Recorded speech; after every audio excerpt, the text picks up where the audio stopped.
So this is 141, Cryptography. And today we're going to talk about cryptographic security. So let me start with that. I got my slides here. Oh, looks like my camera's not working. Let me see if I can get that to work. Oh, there's a few little problems with it. All right. There. And here. All right. Anyway, I said okay. There we are. All right. So, cryptographic security. Guess that'll do. Which class is this again? This is cryptography. Cryptography and cryptocurrencies. Good. All right. So, we're going to talk about how secure cryptographic protocols are, and this involves how well you have proven that it's impossible to break in without the key. Okay, very well. Anyway, so we'll talk about these things. So here's the basic two types of security. What you would like is for it to be theoretically impossible for anybody to break in without the key. That would be best. That you call informational security. In practice, none of the systems we use are that good. Instead, what they have is practical impossibility, which means that given the current state of technology, you cannot get in without the key in the reasonable amount of time. So it's safe enough to have some reasonably high degree of confidence that nobody is getting in without the key. That's what we actually have. That's called computational security. And obviously, that is not any kind of mathematical absolute thing. That is just a statement about what you currently believe is possible with current technology. And as technology improves, it changes. And if any of your assumptions about the technology are wrong, then it's not as secure as you think it is. Might not be. All right. So informational security means even an attacker with an unlimited amount of computation time and memory could not crack it. And so the one-time pad is the only example I know that is informationally secure, because a one-time pad encrypts each character of the message with a different key, and it never repeats any part of the key, and there's no pattern in the key at all. So you could, if you did a brute force attack, you would change the first letter to every possible letter, and the second letter to every possible letter, and the third letter to every possible letter. So you would create every possible string of letters, which would include every possible message that could be written. And of course, one of them is correct, but you would have no way at all to figure out which one is correct. So all the computing power in the world will never break a one-time pad. There's no way in there unless you have the key. As far as anybody can figure out, the math and the logic of it seems very convincing. The only problem is key distribution. You have to distribute keys to your intended destination that are so long that you never have to reuse any part of it. And that makes it so difficult to use that it's almost never used. But if you can use a one-time pad, then you have this holy grail of informational security. You'd have enormous confidence that nobody else is reading that, nobody without the key. But we can't distribute keys that long, so we settle for computational security. So for example, you have something like AES 128. That's got a 128-bit random key. Lets you press down hard on the pad when writing key, of course. And that's a side channel attack. Very good point. That's the problem. It's an issue of key handling and side channels. I mean, when you actually try to distribute this giant key, how do you do it in a way where you make sure nobody else gets a copy of it, which is what you're suggesting, pressing down too hard when writing the key. About who stores the keys and how? Well, that's another issue. I mean, that's part of the key distribution problem. If you have private keys, for example, a hardware key, if you have a hardware key to unlock a door, then you can go to Home Depot and make a copy of it. And if I give somebody else a key, now two of us can get in here, I have no way to know that that other person hasn't made more copies of the key, or lost their key, or had it stolen. And that's the fundamental problem with private keys. You don't know. It's a big issue. And we'll talk about ways to store keys, but really the only thing you can do to make your key more secure is to wrap it in another key, and now you have another key to keep secret. If you think about your password manager, you put all your passwords in there, but now you have to have a password to get in your password manager. There's no way to escape the fact that you have somewhere a secret. And if people steal that secret, they get in your stuff. And nobody's found any way around that. There are a few dirty tricks like biometrics, but then you just have something built into you that you can't forget, but it's still the secret, essentially. Yes, if you forgot your password manager pass, then you're hosed, right? Unless there's some kind of emergency backup, which I don't think there is in my password manager. If I forget that key, it's all toast. Yeah. Anyway, so, all right, so AES-128 is computationally secure because if you have 128 random bits in a key, then a brute force attack would take, you'd have to do 2 to the 128 guesses. And that's more two-factor authentication saved you everything. You're able to get back in your password manager with two-factor authentication? That's good. Yeah, anyway. Now the problem is quantum computers can do that with only 2 to the 64 operations. Current quantum computers can't do that either, but in principle, a quantum computer could exist that could crack AES-128. So people are concerned about it. They think AES-128 will no longer be computationally secure if quantum computers get very good. Right now, they're nowhere near that good, but in principle, they could crack it. So to quantify security, you've got T and epsilon. Epsilon is the probability of success, and T is the number of calculations. So if nothing is wrong with AES-128, by which I mean there is no shortcut, then you would really have to try every possible key, and therefore that determines how secure it is. You have one. If you only try once, you have one chance in 1 over 2 to the 128 of getting in, and if you try 2 to the 128 times, then you're going to find the key. So that defines how tough it is. So if you want to talk about the probability of success of 1, you'd have to do 2 to the 128 calculations. And even 2 to the 100 calculations is such a huge number that all the computers in the world running for all the time in the universe would not be able to do that.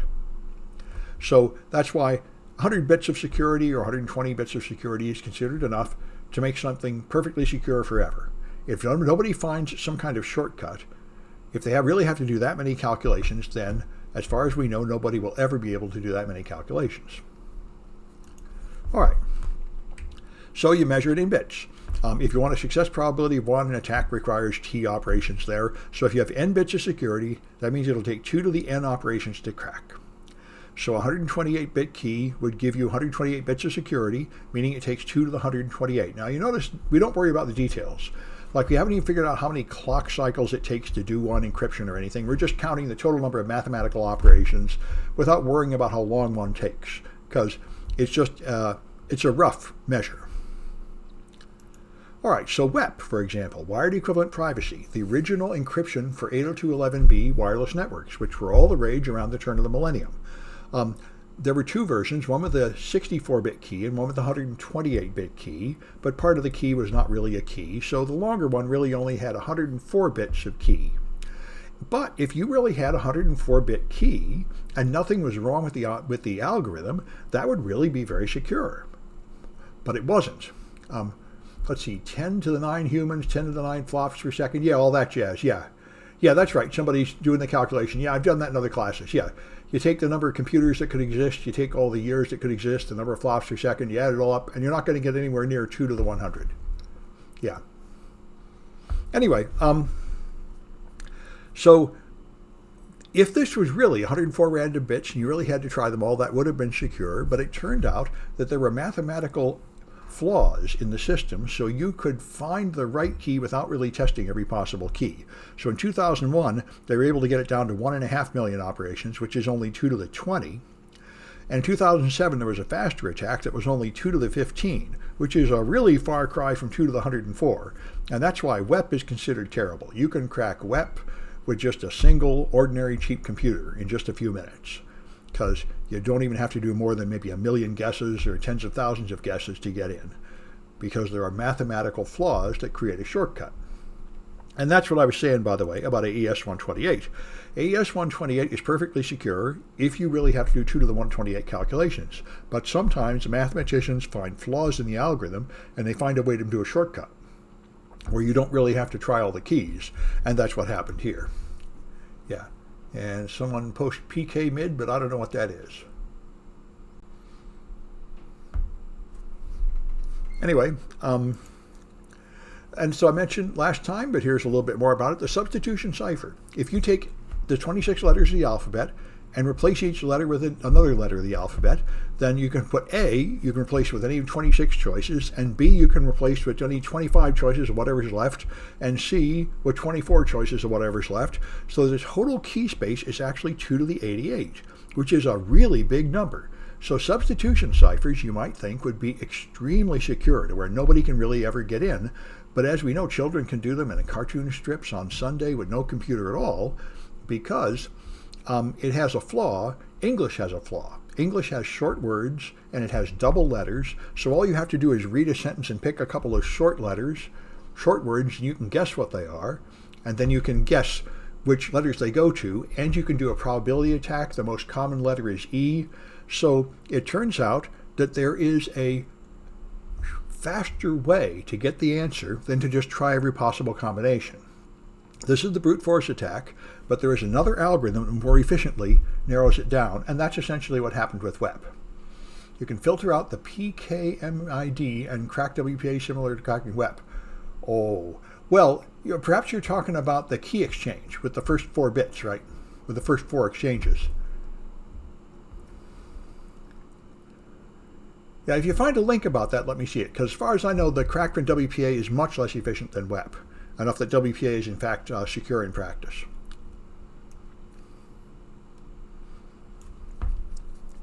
But anyway, yeah, I do know that you can, the only key you get by watching the exchange doesn't really get you in other people's traffic. I think all it lets you see is the broadcast packets or something like that. I know in fact, WPA is much safer than web. But anyway, if you have a link to that attack, it'd be good to look at. Anyway, so RSA 2048, this is something that confused me a lot when I first started studying security. AES needs 128 bits, but RSA needs 2048 bits. Now, why is that? And the answer is, these are not random bits. You can't just use 2048 random bits. This has to be the product of 2 prime numbers. And so these are, you don't just get to choose any random 2048 bits. What you have to do is make the 2 prime numbers, and it turns out the security of it is much less. All right, we got a link about this WPA attack, so let me see if I can figure out what is going on here. Okay. And this is from 2018. All right. The old way. Right. That's where you get this one I know about, the exchanges. A new method. Directly with an access point. All right, EA Paul. Need to be in proximity.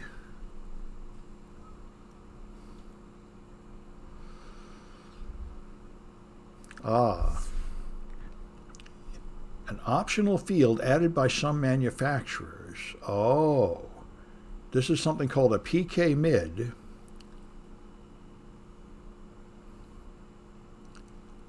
Okay, well, I'll have to look into that. I don't know this one. Find out what that PK, it sounds like a side channel attack where there's some other kind of number that's exposed, but I'll take a look at it. Anyway, somebody had another question here. What is the bit security for AES compared to 2048? They're similar.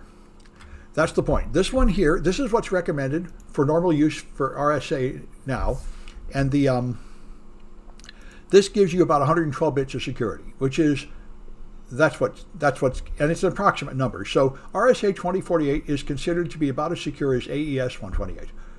That's what it's for. Yeah, it's a side channel attack. Okay, fair enough. Thank you. Yeah, so it's not fundamental in the mathematics. It's just in the implementation. Yeah. Well, that reminds me of, there was an attack a while ago called Reaper that would break in because of a key exchange protocol that boiled it down to an 8-digit number where you could predict some of the digits. There was a convenience feature that in fact lowered the key space down to a crackable range. Yeah. All right, anyway, so this is the point. RSA is good. It got about 100 bits, and I actually are confused about this, and I contacted your textbook author because the official NIST statements say that it's 112 bits for RSA 2048, but your textbook says 100 bits, and your author said, there's various ways to estimate it, and he went with a conservative estimate of 100 bits. The bits is not a very precise number. Anyway, here's what the National Institute of Standards recommends now. that if you have 1024 bits, which is what people used to use, that's only 80 bits of security, and that's no longer considered safe enough. They recommend 2048 is acceptable, but not after 2030. They're estimating that around 2030, I think that's their guess of when quantum computers might be available, or something like that. Well, actually, it can't be quantum computers. I don't know quite what they're worried about in 2030, because quantum computers will destroy RSA completely. But anyway, currently they say if you use 2048, you can't trust that stuff to remain uncrackable beyond 2030. And what you really ought to do is expand up to at least 3072 or more. And this is an issue too, when you encrypt something, is not only to decide, is it safe now, but how long will it be before it's not safe? Because where are you going to store it? Is it going to be on backup devices? Is the same encrypted stuff going to be around in 10 or 20 years? And if it is, then you have to guess how much things are going to improve in the future. So anyway, there's the recommendations from a couple of years ago from NIST. All right. And so then you can talk about attack cost, how much it would cost to break in various ways. One issue is parallelism. For example, if you have to do 2 to the 56 sequential steps, then you have to do step 1 before you can do step 2. But if you can break it up, then you can have a bunch of parallel processors. And if you can have 2 to the 20 processors, then you take a lot less time. It's the same number of total processor hours, but you can have less hours by having more processors. Some algorithms take a lot of memory. Now, one of the flaws in Bitcoin is that Bitcoin is just CPU intensive. The Bitcoin hash algorithm is SHA-256 of SHA-256. And the SHA algorithm, like the MD5 algorithm, are designed to not consume much memory. They're designed to let you calculate if you have a huge file, like a whole movie you're trying to calculate the hash of, you don't have to load the whole movie into memory to calculate the hash. You load a block of data from it and hash that, then you add another block and add that hash and add that hash. It's designed so you can add a little more data and more data, so you never have to hold it all in memory at the same time. So it's easy to calculate a hash value for a huge file. But that means the only thing you really limits your speed is the CPU time, and therefore Bitcoin is 100% about CPU. And that is considered to be a flaw because it caused the mining to be centralized, because the only issue turned out to be power consumption, and therefore it was all wherever you could get cheap power, which was China until recently, and now it's Texas. And so people said that actually contradicted the goal of Bitcoin to be decentralized. It ended up causing it to be geographically centralized. So Ethereum was designed to use a lot of memory instead of a lot of CPU. And the idea was that that would keep it more decentralized. That's the thing. Ethereum is designed to consume a lot of memory. So the idea is that it will not be geographically centralized. And in fact, I have not heard about the Ethereum miners being centralized. All I hear about constantly is that they cannot mine the blocks fast enough. So that the chain is too slow. Yes, the GPU market disaster was another one caused by Ethereum. Yes, you just need GPUs and you need a lot of electricity.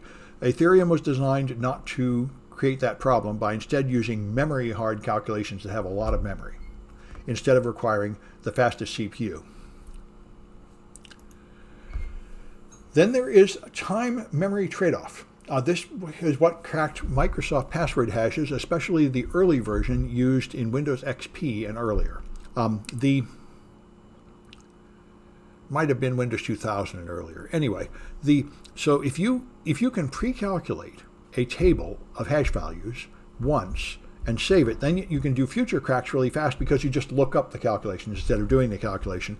This is called rainbow tables. You have a table in use up gigabytes of memory to store a table of calculations, and then you just look up numbers instead of recalculating them. So you use memory to save time. That's the time memory trade-off.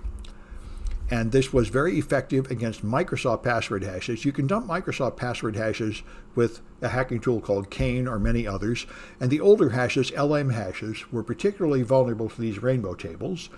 The NT-LM hashes that are now used are also vulnerable in principle, but since they are longer and more complicated, the rainbow table would have to be much bigger.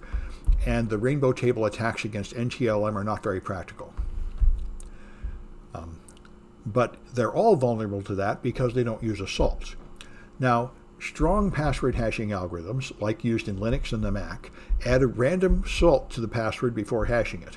So I cannot pre-calculate any part of the hash. I have to make a custom calculation for every password because the salt is different. That's in order to stop this rainbow table attack. But Microsoft has never used salts. So two users have the same password, they have exactly the same hash. So you can pre-calculate those passwords and then just look them up. And you can crack a lot of Windows passwords by just Googling the hash. If anybody on Earth over the last 30 years has calculated the hash of that password, it's just sitting there. Yes, the salt gets stored right with the password hash. So in Linux, you would have the salt, then the hash. The salt is not a secret. The salt is just like 8 or 16 random characters. In fact, I should, let me get my Linux machine up. I'll point it out. That's easy enough to do. Right here. Where's my, here it is. Good. Let's bring up this Debian. And let me show you. Here it is. Good. All right, it's 38. Okay. I like to use SSH. Okay. All right. 172.16, 123.38. All right.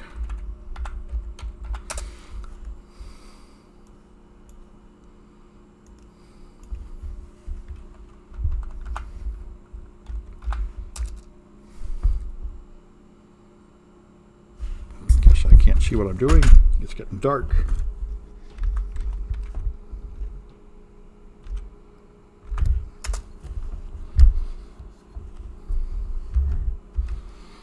Well, what is this garbage?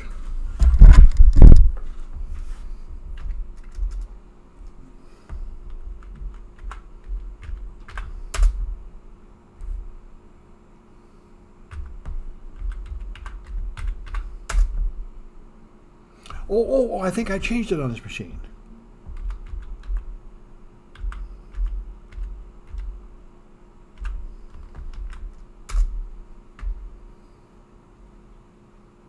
Blast. All right. I'll have to use the console. I don't know what I did to my password.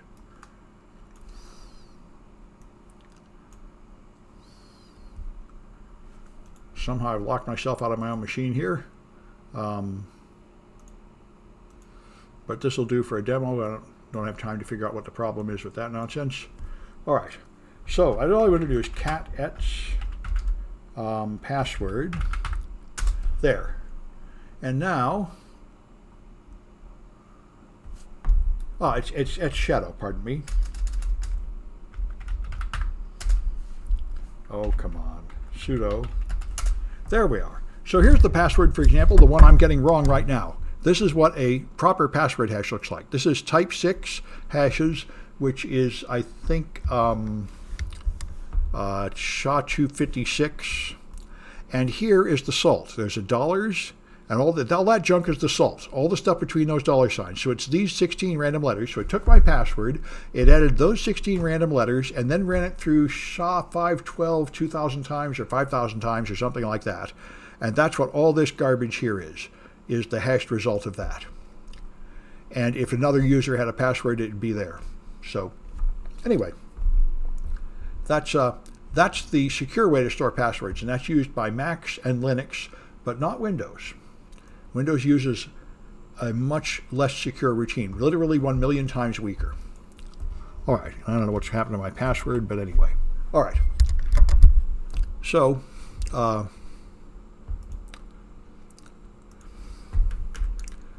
right, and so you can crack them online too. All this does is look them up at a table of somebody's online website with many tables. Username Sambound? No, it shouldn't. Was it username Sambound? Is that what was happening? Anyway, it's hashes of hashes done tons of times. Yes, that's what it is. Exactly. Oh, I had the wrong username. Oh, that could have been it. That would be... All right. I'll take a look at it later. Anyway, if I had the wrong username, that might be why I would never take my password. Anyway, so... yeah, it should have been SSH Debian. That's what I thought I did. Maybe I spelled that username wrong or something. Anyway, my witness protection name. Oh, that's true. Yes, yeah, the job fair folks. I didn't add a username. Oh, I thought I did. Anyway, that would do it. Anyway, so if you have 1,000 password hashes to crack and there is no salt like Microsoft passwords, then it can be much faster because every time you calculate a hash, you can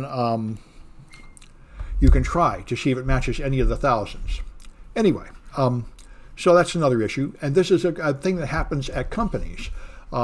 If you try to break into a company's email, for example, you can just get a list of all the employees at the company and try like obvious passwords, and somebody will use that obvious password, and then you get in. Why doesn't Microsoft salt? That's a good question, and I even published an article in 2,600 years ago asking why that was, and I actually got an answer from a Microsoft engineer saying, oh, they added syskey encryption. So what Microsoft did was they added another layer of symmetric encryption on top of the hash password hashes, and then they stored the key for that in RAM where they thought nobody would find it. And so somebody found it, and so it didn't do any good. I'm glad you mentioned this, by the way. This is exactly what's wrong with almost every Android app. They do the same stupid thing. They add a layer of symmetric encryption, and then they try to hide the key on the phone. And all you have to do is find the key, and then that's not doing any good. So in my opinion, fundamentally, Microsoft does not understand the encryption. And they used encryption foolishly, used the wrong encryption techniques to protect their passwords.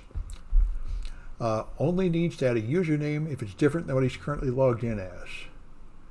Well, I don't know what that is. Once you're, I'm in a bunch of 2,600. I used to write for 2,600 years ago. I haven't done it in a few years, but yeah, I used to put some of my projects in there and stuff. Anyway, so let's see. Then you got. So to evaluate these levels in practice, there's only 2 levels that anybody would ever use. For normal use, you use 128 bits. For national security information or high security, you use 256. And those are really the only 2 levels anybody cares about. This is enough that you're pretty confident nobody's going to get in there. But if you're like really, really worried about it, you use the ultra high security here. And beyond that, nobody would normally ever use anything more. So that's why there's AES 128 and 256. And there's the other ones come in commonly 2 flavors. Technically, there's an AES in the middle, I think 192, but I don't think anybody ever uses it. No, 256 is not really very slow. AES is very fast. There really is no significant trade-off. Just the key is a little bit bigger to write down and stuff in case you care about that. I don't know, might be twice as slow. AES is very fast anyway. I would suppose it must use more CPU to do 256. By the way, Bruce Schneier has written some interesting blogs about this, and he claims that AES 256 is not in fact any more secure than 128, because although the key is longer, it has less rounds of calculation. But anyway, they're both considered unbreakable in practice, at least right now.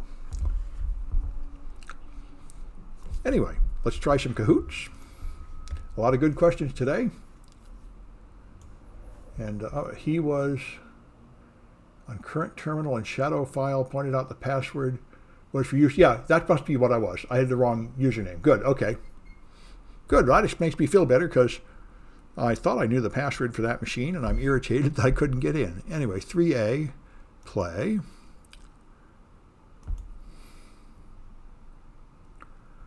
All right, and it's going to show you the questions. It is, good, all right. Good.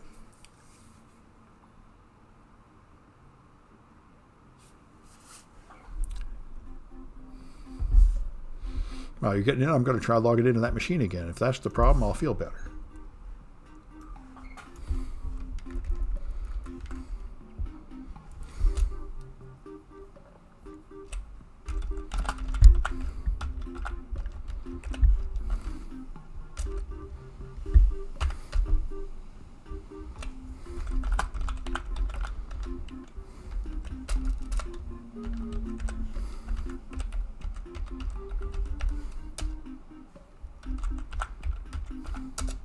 Oh, I got it. Okay, you're right. It must have been the username. Good. All right. I'm going to turn on the light. It's getting too dark.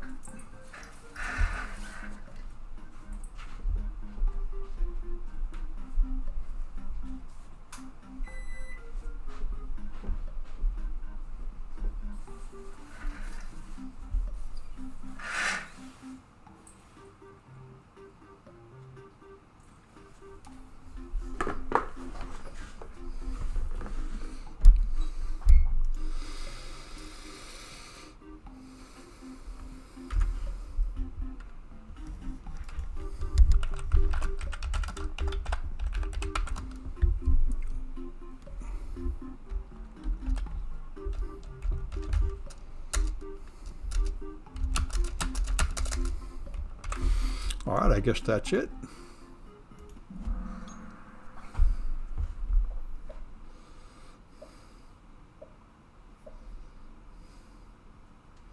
All right, so how secure is AES 128?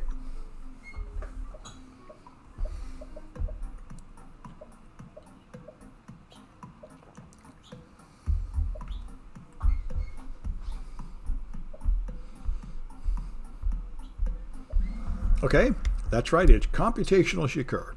In practice, nobody can get in without the key.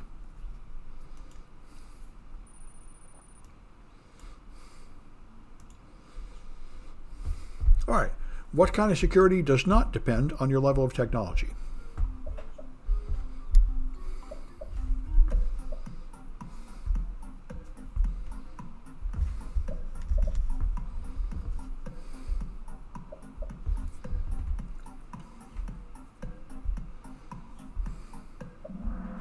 Yep, that's informationally secure, means no matter how good your technology is, you still can't get in.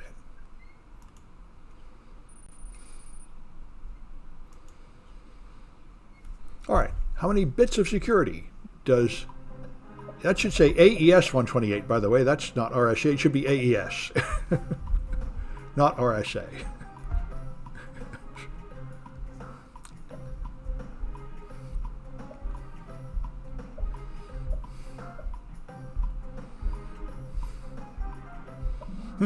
I don't know how I failed to notice that. RSA 128 is so insecure it was never used. Even the original version of RSA was RSA 512. Anyway, AES 128 is what I meant, and that's 128 bits. All right.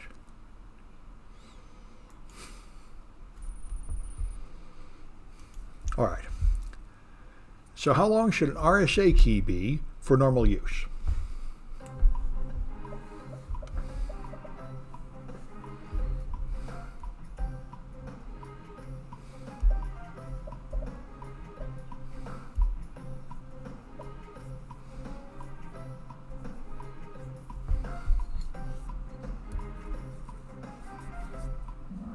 Okay, now 2048 is recommended. When it was originally written, 512 bits was considered secure.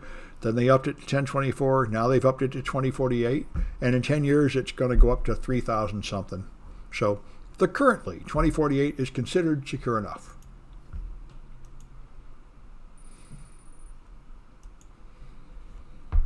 All right, so which cost is large to make Ethereum mining more secure?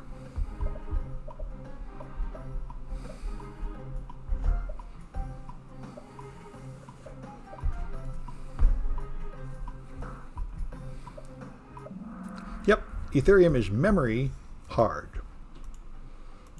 All right. Well, people have to come out of the closet if they want their points, but this person, I know who it is. And that one I don't know. All right. Well, there was somebody with a, nope, okay. Nope, don't know who those people are. All right. Well, Twisted's going to get his points. The rest of them, I don't know. Goodward Alchemy, it is you, but that's not helping me very much. Anyway, there are some people who don't care about the points, and that's fine. All right. So, all right. Let's carry on here. So, to achieve security, you can have a mathematical proof of security if you're lucky, although it doesn't really prove much. The other thing you more likely have is heuristic security, where people have been trying to break it and not getting in. And, yeah. All right. So provable security, you prove that it is as hard as another hard problem. So RSA requires factoring number to its component primes. Because you multiply two prime numbers and the public key is the product.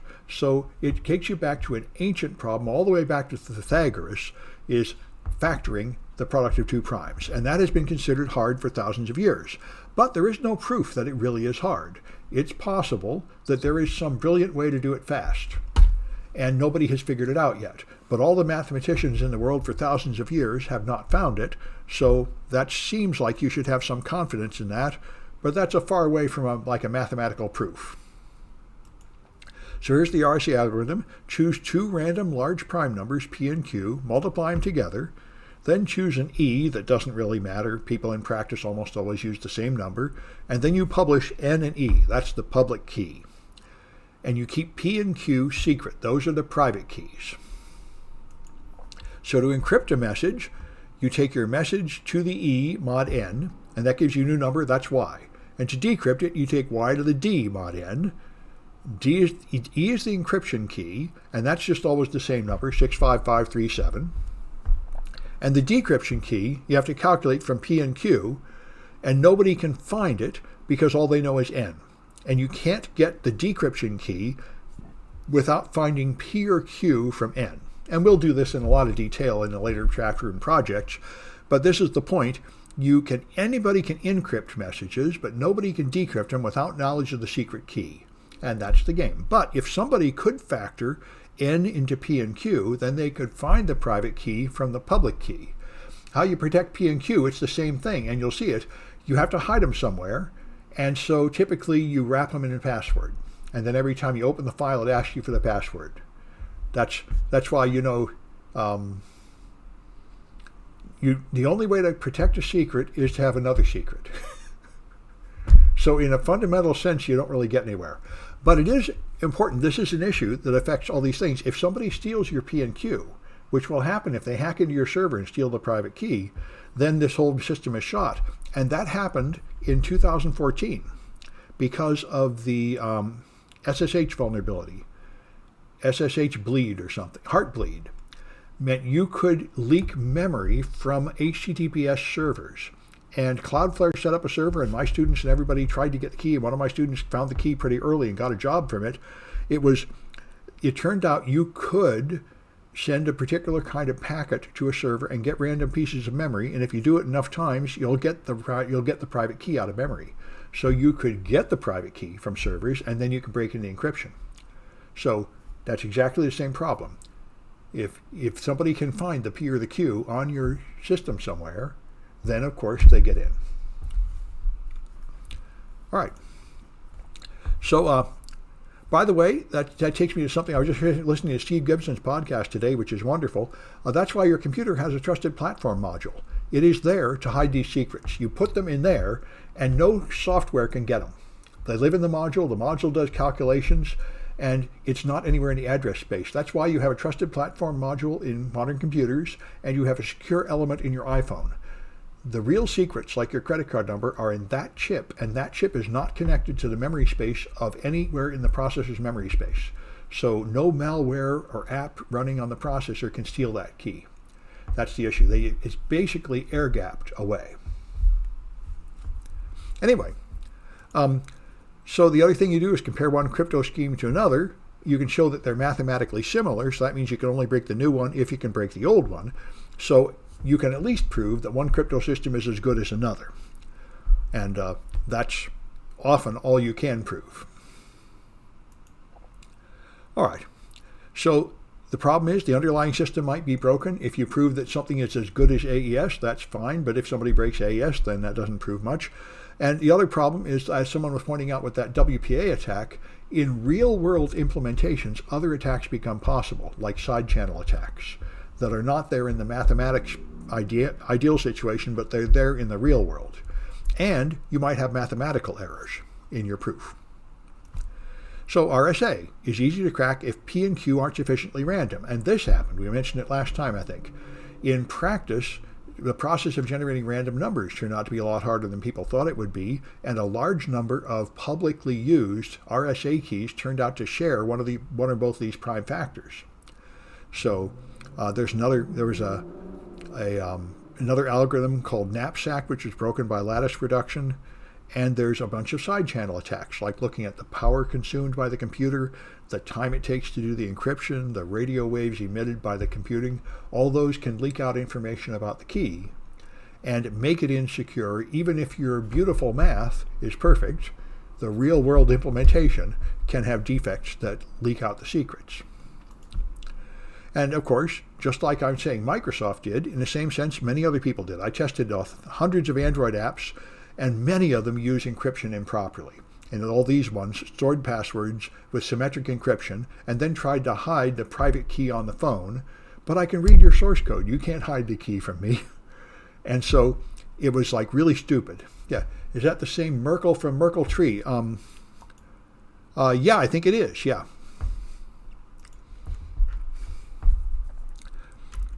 All right. And so heuristic security. Most ciphers don't have any real mathematical proof that they can't be broken. But skilled people have tried to crack it and failed. That's all. That's what the NIST does. When they want to have a new algorithm, they have a contest. And for like 5 years, everybody sends up algorithms and they publish them, and everybody tries to break each other's algorithms. It's sort of like a demolition derby. And whatever ones don't get broken by all the mathematicians, they decide that's the best and it becomes the official one recommended. So that's just, you get a lot of people to try. Of course, for all you know, there are highly paid, brilliant, top secret people finding a hole in it and not telling you. And that could well be happening. Oftentimes it's not the security, it's the implementation. Yes, of course, very much. Often the math is good, but the actual coding and hardware that you put it in is bad. All right. So you can try to define how secure something is, define a security margin. What you often do is if you can't crack AES, you make a weaker version of AES. Like it has 12 rounds of computation, so you take that down to like 6 rounds and crack that. And that's what happens in a lot of these. You can crack a simplified version of it with fewer rounds, and so the difference between the actual number of rounds in the full cipher and the number of rounds you can crack is a measure of the security margin. Yeah. All right. And so this is AES. It has 3 versions, 128, 192, and 256, and they differ in the number of rounds. AES 128, there's no known attack that's faster than 2 to the 128, but this is good. I think I'm snarled. 192 and 256 were shown to be breakable, so this one could be broken in 176, and this could be broken in 2 to the 119. So, like I say, it's not as simple as it should be. It ought to be that, this is 2 to the 192 and this is 2 to the 256, but it's not really true in practice. These are with mathematical calculations. They turn out to be some kind of shortcut where you don't really have to try all the keys. However, all of them are still considered unbreakable in practice for the moment. All right, and so then you got to generate keys. The simplest thing would be to just have pure random numbers creating the key, if you had a good source of pure random numbers. Generating from a password is quite common, where someone has a password so a human can remember it, but then you want to turn it into like 128-bit key, so you use a mathematical function to do that. And you can then use a key agreement protocol like Diffie-Hellman. 2 to the 192, yes. There's 2 issues here. The length of the key is one thing, and we'll go through AES. AES has a whole series of steps. You do some horizontal scrambling and some vertical scrambling, and then a round is a series of computations. You add a round key, you do like 4 sequential calculations to scramble it, and then you repeat the whole thing 10 times. That's how AES 128 is. So you have a series of 4 calculations that you do. That's a round. No, round is not a guess. You put in a key, and the actual encryption is 10 rounds. So you go through 4 mathematical operations, and then you repeat around that circle 10 times. That's how AES works. Just like you can hash something over and over, you go through rounds of repetitive calculation in AES. And this uses 10 rounds, which we'll go through in great detail later, and this is 12 and 14 rounds. Yeah, 1 iteration of the main part of the algorithm. Yeah, that's important. And what that means is you could just do fewer rounds and have a simpler cipher, and that one you could crack. And then that's why they make it do a certain number of rounds. They figured out how to crack like 3 or 4 rounds, and they say, okay, let's do 10 rounds, and we don't know how to crack that, so that's now considered safe enough to use. Good. These are all very good questions. Anyway, then you have a key agreement protocol like Diffie-Hellman, where you agree about a key over a network by sending exchanges back and forth without that the exchanges are designed to be more complicated than just sending the key over the network in case somebody's sniffing on the network. For symmetric keys like AES, you just need random numbers. So you can just use a random number generator, like OpenSSL rand, this will give you a random number. If this random number generator is truly random, this is a fine way to make a key. If it in fact depends on something like the number of seconds the computer has been turned on or something, then it's not as random as it should be, and in practice that has turned out to be the case sometimes. Asymmetric keys are much harder to generate. Now, for this one, you have to make a key generation algorithm, and the problem is you can't just take random bits, 2048 random bits, and use that for an RSA key. You must start with a prime number P and find a second prime number Q and multiply them together. And not that many numbers are prime, so it actually takes thousands of times longer to generate an RSA key. And I did it before, I don't think I'll do it this time, but to generate a 2048-bit key takes several seconds, and this takes even longer, and this takes even longer. To generate a key, you can be waiting like minutes just to generate the key, because it has to make thousands of guesses to try to find the first prime number. And every time, so it has to create a random number, and then test it to see if it's prime, which takes a lot of calculation, and then try again and again and again until it finds a prime number, and then do it again, and then multiply them together. And in the projects, you'll do all these things manually and see how they work. So, and here's what the question that came up several times. Now you have a private key. Can you tell it to start at a very big number? Yes, and you must. You must tell it not to have any very short numbers. Although in practice, what you do is you just make the key long, like 100 digits. The original RSA was 512. Those were 100-digit decimal numbers. Now it's much longer, like 200 or 300 digits. Yeah. That's what you do in practice. You tell it how many bits to guess, and therefore it will be very large in practice. These are all good questions. So now, as someone's asked many times, what about this private key? You have a private key or a password or something you have to hide, and how do you hide it?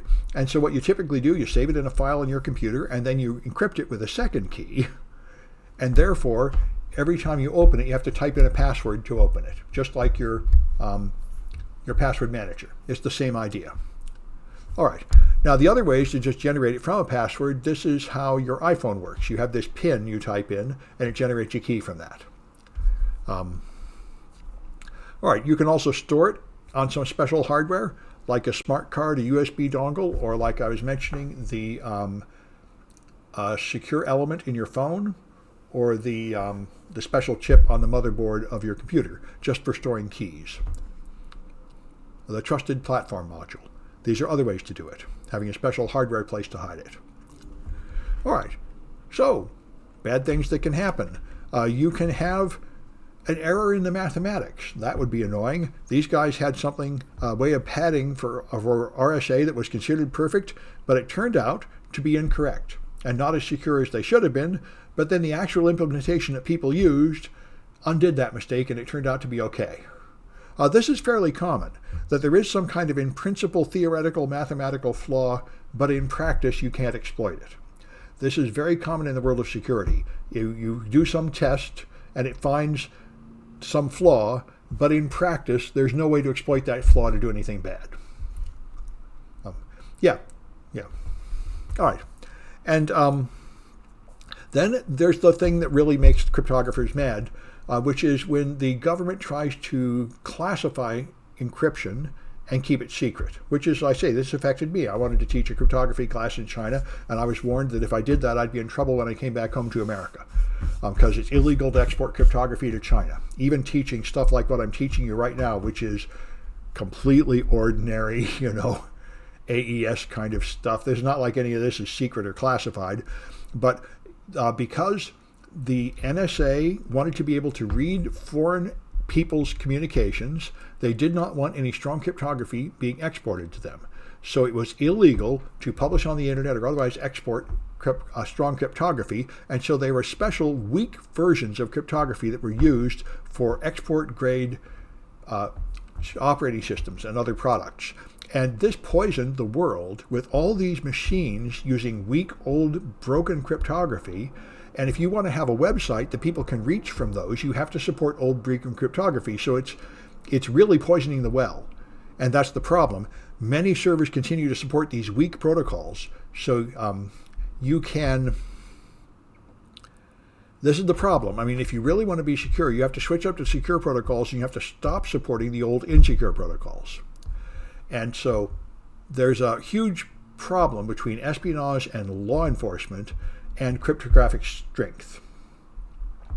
Yeah, and I see, I got a PM from Good World Alchemy. Okay, I got your name. Good. Those PMs, I sometimes don't notice them, but I finally saw this one. Good.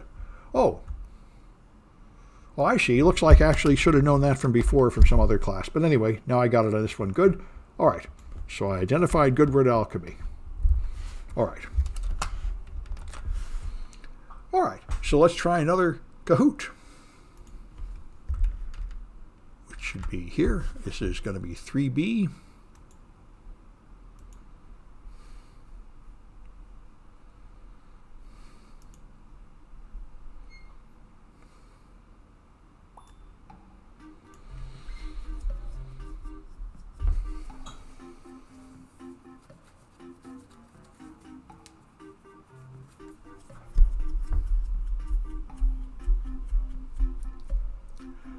Yeah, I see Mobo making a good point there.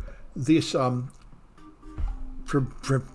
forbidding the export of cryptography usually ends when they're forced to allow it for money purposes. For example, the United States tried to standardize on DES and force all our banks to use 56-bit keys until European banks said they were not going to do business with us anymore because they couldn't trust European customers' data to our lousy system, and that's what pressured our government into knocking it off.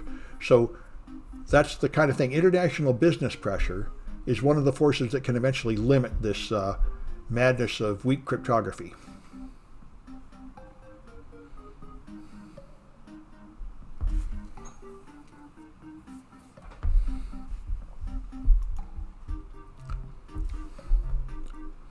All right, I guess I've got everybody.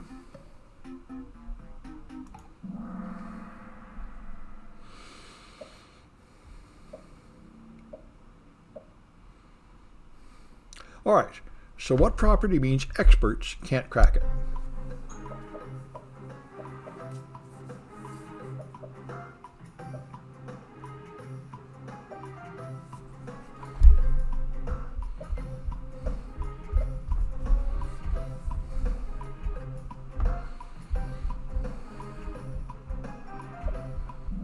Okay, that's called heuristic security.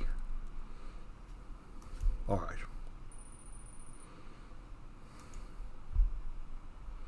All right, what number is secret?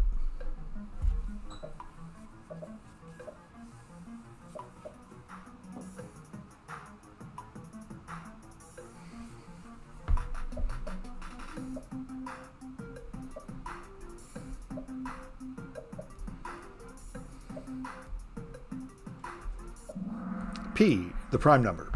There's also one called Q, but if you know one of them, you can easily get the other. So this is the secret key. You must keep secret. N and E together are the public key.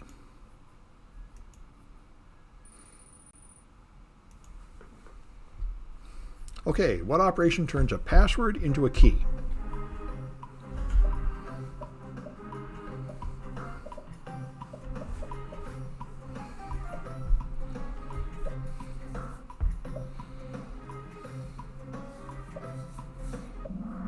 Key derivation function. The most common one is PBKDF2, password-based key derivation function 2, which is really essentially the same thing as Linux password hashes. You just run it through a hashing algorithm many times to turn it into a pseudo-random series of bits. But that's deriving a key from a password.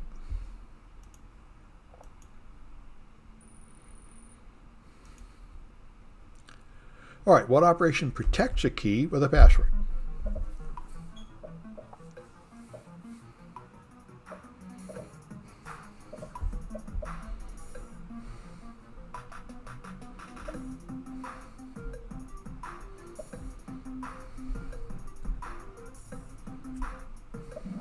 That's it, key wrapping. You have the key which is in a file, and then you wrap it with another layer of encryption protected by a password. All right. All right.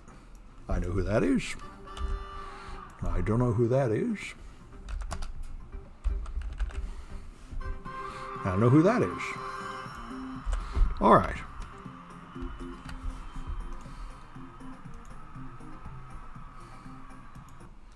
All right.